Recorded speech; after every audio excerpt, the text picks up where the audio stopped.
Budget অধিবেশনের বিস্তারিত জানাতে জাতীয় সংসদ ভবন থেকে যুক্ত হচ্ছেন সহকর্মী জয়দেব দাস।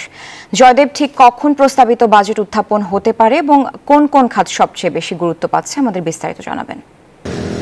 সারা, আপনি যেমনটি আমাদের সহকর্মী বাবু কামরুজ্জামান বলছিলেন যে সাধারণ মানুষকে স্বস্তিতে রাখার যে প্রক্রিয়াটি, যে পরিকল্পনাটি, সেটি সরকারের কাছে সবচেয়ে বেশি গুরুত্ব পাচ্ছে। সাধারণ মানুষকে দ্রব্যমূল্যের যে ঊর্ধ্বগতি, যা দ্রব্যমূল্য, মূল্যস্ফীতি এবং বৈশ্বিক যে মন্দা বা সংকট পরিস্থিতি চলছে, সেই অবস্থা থেকে সাধারণ মানুষকে কীভাবে নিস্তার দেওয়া যায়, সেই পরিকল্পনা নিয়েই আগামী অর্থবছরের অর্থাৎ 24-25 অর্থবছরের বাজেট উপস্থাপন করতে যাচ্ছেন নতুন অর্থমন্ত্রী আবুল হাসান মাহমুদ আলী। বিকেল 3:15 নাগাদ জাতীয় সংসদের যে অধিবেশন, সেই অধিবেশনে তিনি এই বাজেট উপস্থাপন করবেন। এর আগে বেলা 12টায় প্রধানমন্ত্রী শেখ হাসিনার সভাপতিত্বে মন্ত্রিপরিষদের একটি বিশেষ বৈঠক সংসদ ভবনের যে মন্ত্রিপরিষদ কক্ষ রয়েছে, সেই মন্ত্রিপরিষদ কক্ষে বসবে। সেখানে এটি উপস্থাপন করা হবে এবং অনুমোদন করা হবে।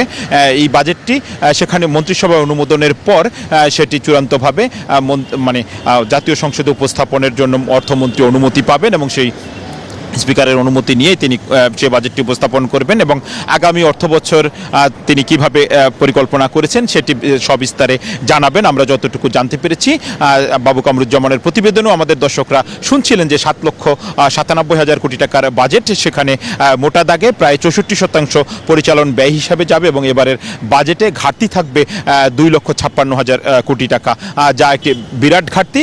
এবং এই বিরাট ঘাটতির একটি দিক হচ্ছে, ভালো দিক হচ্ছে, সরকার গত অর্থ বছরে 1,02,000 কোটি টাকার কিছু বেশি বিদেশি ঋণ থেকে পাওয়া তাদের পরিকল্পনা ছিল, সেখানে তারা ব্যর্থ হয়েছে এবং পাশাপাশি এনবিআরও আয় করতে ব্যর্থ হয়েছে। এবার আমরা দেখেছি এনবিআরের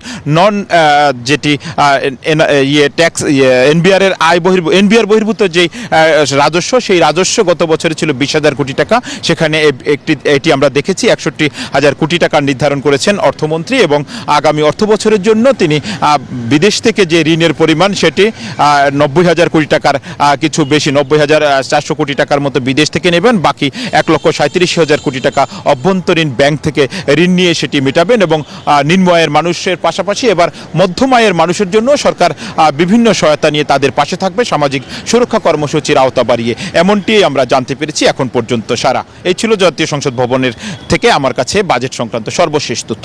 জয়দেব, আপনাকে অসংখ্য ধন্যবাদ।